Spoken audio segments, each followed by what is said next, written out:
the short-lived boom of mutation breeding in the Cold War era. This segment explores the failed experiment of Heenong rice, examining the scientific, political, and historical factors that contributed to its failure and the broader implications for agricultural policy in South Korea. By the time IR-8 had become an international sensation, South Korean agricultural scientists were striving to find their own miracle rice. Some of them were particularly interested in mutation breeding, a technique that used radiation or chemicals to induce genetic changes in crops in the hopes of producing beneficial traits. The concept of mutation breeding was linked to the larger Cold War era fascination with nuclear technology.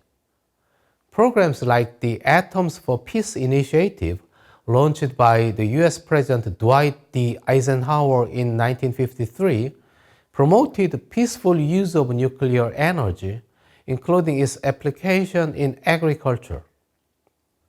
This initiative was introduced after the Soviet Union successfully developed nuclear weapons, prompting the United States to distinguish itself by promoting the peaceful applications of nuclear energy.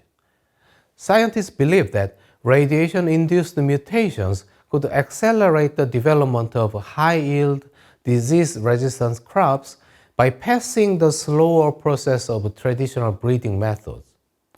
Japan was one of the first countries to experiment with radiation-induced mutation breeding, leading to the development of notable rice varieties like Reimei, which was developed by irradiating the seeds of Fujiminori with gamma rays.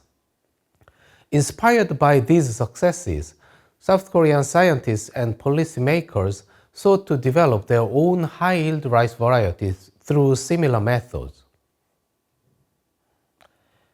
However, the enthusiasm for mutation breeding was short-lived.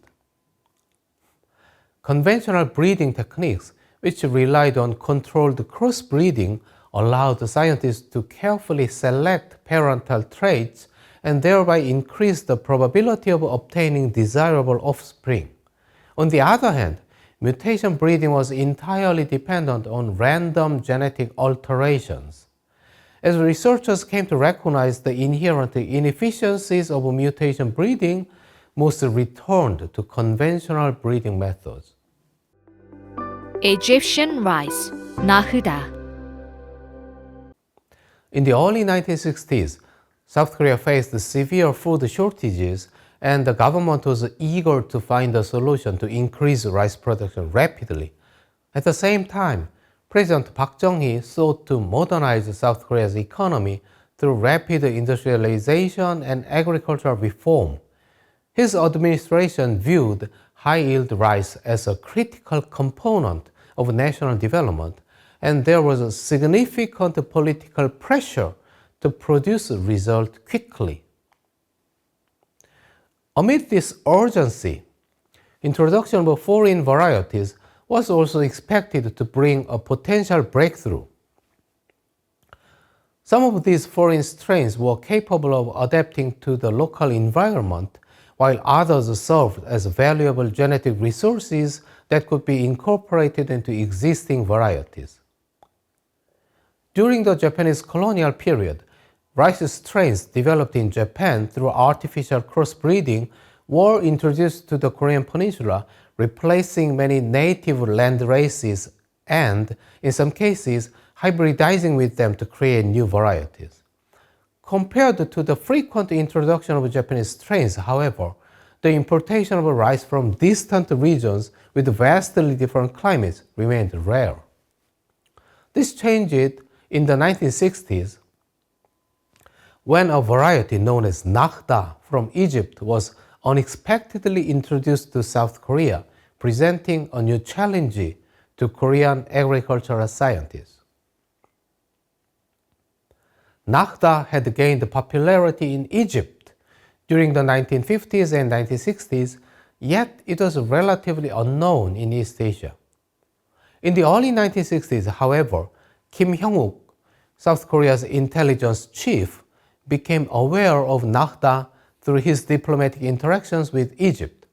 He presented it as a bold, innovative solution to South Korea's food crisis and personally lobbied for its adoption. Kim reported to President Park that Nahda could be South Korea's long-sought miracle rice. However, scientists were somewhat skeptical from the beginning.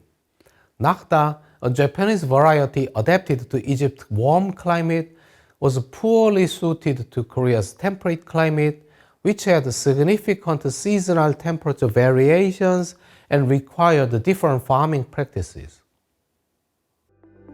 Taehyun's unsuccessful experiment. Nonetheless, President Park Chung-hee, eager to realize the dream of self-sufficiency in rice, hastily endorsed Nahda as the miracle rice of South Korea. He even named the rice Heenong, incorporating part of his own name. Park also appointed an agricultural scientist, Lee Tae-hyun, as the head of the Rural Development Administration, with the task of conducting research to make Heenong commercially viable.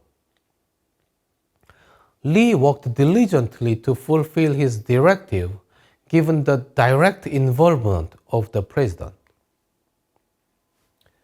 However, despite the political push for rapid implementation, the scientific limits of adapting Nahda to Korea soon became apparent. After 3 years of experimentation, it was deemed unsuitable for future research and funding, and Lee Tae-hyun had to acknowledge that Heenong ultimately failed to adapt to the Korean climate. Several key challenges hindered the success of Heenong rice. First, climatic instability. Nahda rice, developed in Egypt's warm climate, struggled in Korea's colder conditions, only suffering from poor germination rates and failing to produce stable yields. Second, growth cycle mismatches. The growing season of Nahda did not align well with Korea's agricultural calendar. While Korean farming relied on precise timing for transplanting and harvesting, Nahda's growth cycle proved incompatible with traditional farming practices. Third, poor grain quality. Even when Nahda rice did manage to grow, it produced grains with characteristics that Korean consumers found undesirable.